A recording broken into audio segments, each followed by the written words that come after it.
estamos en comunicación con César, que integra esta propuesta. ¿Cómo estás? Gracias por atendernos. Sí, buen día, Paola. Tanto tiempo. Muchas gracias por la entrevista. ¿Cómo estás? Contanos un poco, César, cómo está planteada esta elección de ACMER, una elección muy particular, todavía cursando la pandemia, con un montón de reclamos por parte de los trabajadores de la educación sin resolver, y con un Consejo General de Educación que ha tenido la particularidad de decir, está todo, bueno, lo escuchábamos un poco a Müller, ¿no? Está todo bien, cuando sabemos que coexisten una infinidad de reclamos en las escuelas entrerrianas. Bueno, bastante amplia la pregunta. Sí, nosotros hemos articulado un frente con distintas agrupaciones de distintos lugares de la provincia, porque entendemos que, como bien decís, hay una infinidad de problemas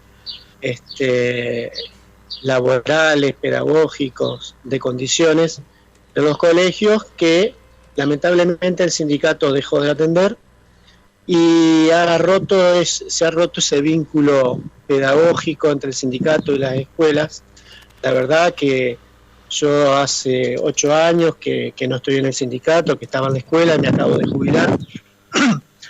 Y bueno, me han invitado a formar esta lista y creo que es muy importante que nos planteemos que hay un montón de reivindicaciones salariales, laborales, previsionales, económicas que no están resueltas y que el sindicato, las dos agrupaciones mayoritarias han entrado en el estado de burocratización, tal que en las escuelas el sindicato, por lo menos lo que yo he recorrido especialmente acá en Paraná, ya ni siquiera es parte de la discusión de la vida institucional, es decir, como que es algo ajeno, a tal punto el escándalo mayor de este sindicato burocratizado por las dos agrupaciones que hoy forman la lista blanca, es que en el 2012, 2013, 2014 había 31.000 afiliados en el ACMER. Hoy vergonzosamente tengo que decir que más de un tercio de ese número no está afiliado, se ha desafiliado. La juventud no se afilia, los que se jubilan no se reafilian, por lo tanto estamos en una osamenta muy grande de lo que es el sindicato ACMER. Bueno, vos fuiste secretario de la seccional Paraná, ¿no? En aquel momento por la agrupación Rojo y Negro, en el momento en que claramente la agrupación Rojo y Negro estaba ubicada en una oposición, digamos, que no permitía siquiera pensar en este tipo de acuerdo, digamos, que se da dentro del sindicato para disputar la conducción de ACMER hoy. ¿Cuál es tu mirada respecto de ese momento, ese proceso del que fuiste parte y la situación actual? Desde ya que, bueno, fui secretario general de la CTA Paraná, fui congresal de la CTA, fui congresal de la CETERA, fui secretario general de ACMER Paraná y fui secretario general de la provincia también. Sí, de la provincia, sí. En el 2009 y 2012. Sí. Los principios fundamentales de Rojo y Negro era el sindicato, la escuela del sindicato, eso, como comentaba hace un ratito, se perdió. La independencia política de la clase trabajadora respecto a la patronal, esto ha quedado evidentemente claro, digamos que las dos agrupaciones hoy se juntan como parte integrante del gobierno o como cercana al gobierno o para hacerle los deberes al gobierno.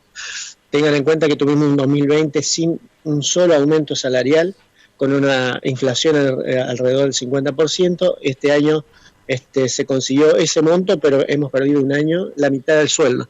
Por lo tanto, esos principios de independencia de clase con respecto a la patronal se ha perdido, ese vínculo con las escuelas se ha perdido, el Consejo de Educación, Müller y demás, descargan en los equipos directivos sus resoluciones y no dan la cara, es decir, los que dan la cara por las resoluciones ambivalentes permanentemente desde el Consejo son los equipos directivos y los funcionarios nadie dice nada porque los hacen responsables los directivos. Es decir, estamos en una situación histórica de que esos valores, esos principios del arrojo y negro de principio desde el 2008, 2009 que la fundamos, se han roto. Así que, bueno, en ese sentido creo que más allá de estar dentro de una agrupación o de otra, uno sigue manteniendo los mismos principios, de estar 2 mandatos, no más de 2 mandatos en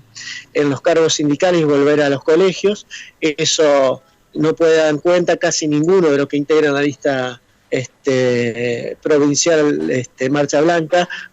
Algunos hace 20 años que no pisan en una escuela, entonces lejos de entender la situación de los compañeros y de las necesidades permanentes que hay. ¿Cuáles son las expectativas frente a una alianza de estas características en la vereda enfrente, digo, ¿no? Digo, pensando en los, digamos, hay que ver también si por abajo los votos se unen, como han acordado por arriba las agrupaciones en esta presentación de lista. Sí, todo es una incógnita.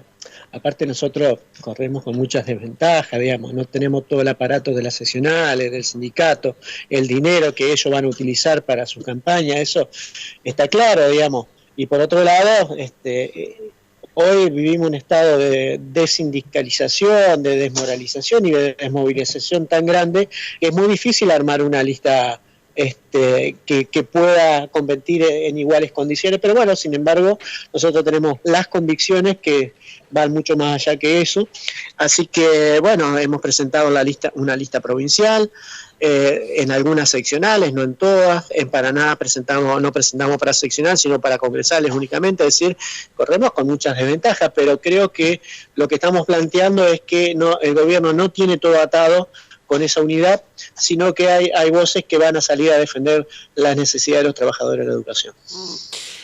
¿Cuáles son por ahí los puntos programáticos, digamos, básicos sobre los que se cimienta la propuesta de la multicolor? Y te pregunto si hay otras expresiones o agrupaciones más pequeñas o grupos de docentes que estén también participando en esta lista que vos integrás. Bueno, empiezo por la última. Yo pertenezco a un pequeño grupo de docentes que se llama Colectivo de Trabajadores por la Ventana. También conforman esta multicolor la agrupación Fuente Alba, que tiene desarrollo fundamentalmente en la costa del Uruguay, la agrupación Trabajadora de Educación de Concordia, la agrupación Colectivo Cimarrón de Paraná, Alternativa Docente, Unidad Docente y Razón y Revolución, que es otra expresión, además de, por supuesto, de mucha gente independiente que no tiene agrupación, pero que sí también ha manifestado su intención de acompañar, incluso en algunos cargos también. No, nuestra idea es tratar de despejar esto tan turbulento, estas grietas que existen en la sociedad y en los partidos políticos, sino centralizarnos en lo que pasa en las escuelas. La necesidad del Código 29, nosotros, que es el de transporte, de traslado, es indignante ver cómo por 30.000 pesos, que es el inicial de un docente, de un maestro, sea el salario y un código 029 que no alcanza ni para una semana de traslado. Entonces estamos proponiendo una declaración jurada con transporte público, desde el transporte público, para que esos compañeros puedan tener garantizado el traslado ante un salario miserable que tenemos. Por otro lado, por supuesto, defender que sea todo en blanco, que vaya al básico, cualquier aumento salarial, y evidentemente estamos lejos de la canasta básica total que debería tener cualquier trabajador. Nosotros hemos perdido en los últimos, desde el 2017-2018 a esta parte, hemos perdido más de la mitad del poder adquisitivo del salario. Por supuesto, tenemos que defender la caja de jubilaciones y los requisitos. Fíjense que el año pasado el que se pasaba en 3 años de aporte podía bajar 1 año de edad, y esto pasó como si nada ocurrirse. El sindicato, más que alguna expresión aislada, no hizo nada al respecto. Desde el 2011, 2010 que nosotros enviamos en nuestra gestión, porque la provincia de Entre Ríos nos falló en contra sobre el fondo de incentivo docente para que se blanqueara, porque la ley del incentivo docente decía que era remunerativo y para que llegue a los jubilados.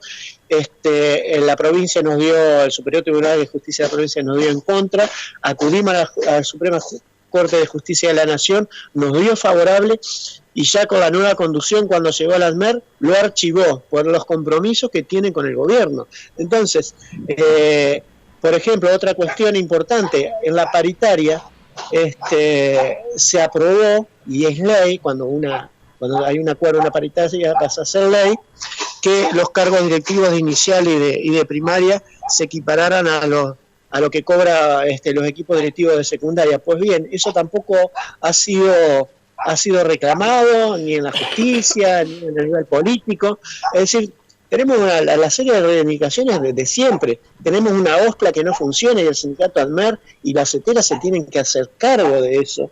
Tenemos un IOSPER con muchas falencias y ANMER es parte del directorio. Es decir, hay un montón de cuestiones básicas que tiene que defender el sindicato y que no lo está haciendo por sus compromisos con el gobierno de turno.